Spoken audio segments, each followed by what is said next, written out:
Hello students, welcome to Sudhiti Global Academy Mainpuri. Sudhiti Naman to all. Dear students, in previous lecture, that is in part 12 of second chapter, we have studied double fertilization and triple fusion.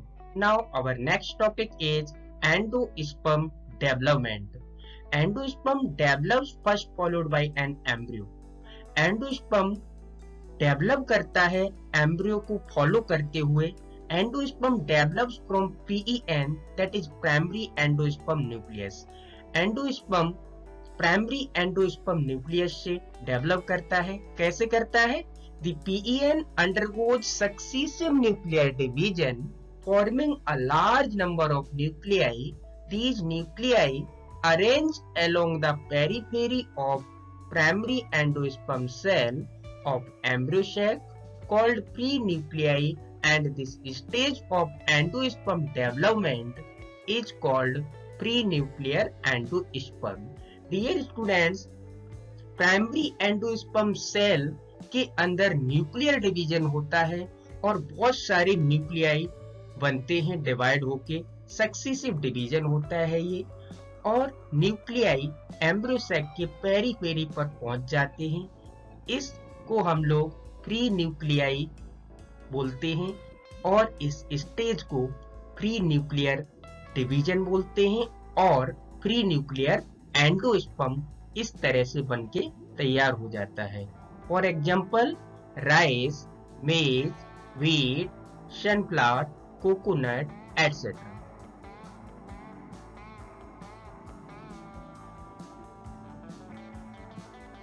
Now, subsequently, cell wall is formed on the periphery and endosperm becomes cellular.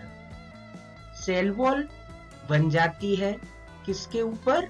जो pre endosperm nucleus बना था इसके ऊपर cell wall का formation हो जाता है और इसी को सेलुलर एंडोस्पर्म बोलते हैं. This division is followed by cytokinesis and thus endosperm becomes cellular. इस डिवीजन में साइटोकाइनेसिस मींस सेल डिवीजन होता है और एंडोस्पर्म सेलुलर हो जाता है. It is now called cellular endosperm. इसी को सेलुलर एंडोस्पर्म बोलते हैं. फॉर एग्जाम्पल, धतूरा, petunia etcetera. Given below are the diagrams of prenuclear endosperm and cellular endosperm. Now, next one is functions of endosperm. Here are three functions of endosperms. First one is the cells of endosperm tissue are triploid and filled with reserved food material to nourish the developing embryo. The cells of endosperm tissue. Endosperm tissue के cell triploid होते हैं, means 3n होता है, and filled with reserve food material. इसके पास reserve food material present होता है जो embryo को, डेवलपिंग एम्ब्रियो को नरिशमेंट प्रोवाइड करता है, न्यूट्रिशन प्रोवाइड करता है. Next one is the water of tender coconut in the centre is prenuclear endosperm and white kernel in the outer part is the multicellular endosperm. Dear students, यहाँ पर एक example बताया गया है कि हम लोग जो कोकोनट खाते हैं उसमें व्हाइट पोर्शन होता है जिसे गरी बोलते हैं, वो आपका मल्टीसेलुलर एंडोस्पर्म हो गया. और जो कोकोनट वाटर होता है उसे प्री न्यूक्लियर एंडोस्पर्म बोलते हैं. मींस कोकोनट वाटर को प्री न्यूक्लियर एंडोस्पर्म बोलते हैं. Now the third function is the endosperm may be completely consumed by the developing embryo called non albuminous और non endospermic seeds. Endosperm embryo के द्वारा या developing embryo के द्वारा completely consume हो जाता है. ऐसे सीड्स को नॉन एल्ब्यूमिनस और नॉन एंडोस्पर्मिक सीड्स बोलते हैं। For example pea, bean, mustard etcetera. और it may be persist in mature seeds called albuminous और एंडोस्पर्मिक सीड्स। और एंडोस्पर्म पूरी तरह से कंज्यूम ना हो, कुछ भाग, कुछ पार्ट इसका सीड यूज कर लें, ऐसे सीड्स को एल्बुमिनस या एंडोस्पर्मिक सीड्स बोलते हैं। For example rice, wheat, castor, coconut etcetera. Sometimes in the seed, nucellus may be persist called perisperm.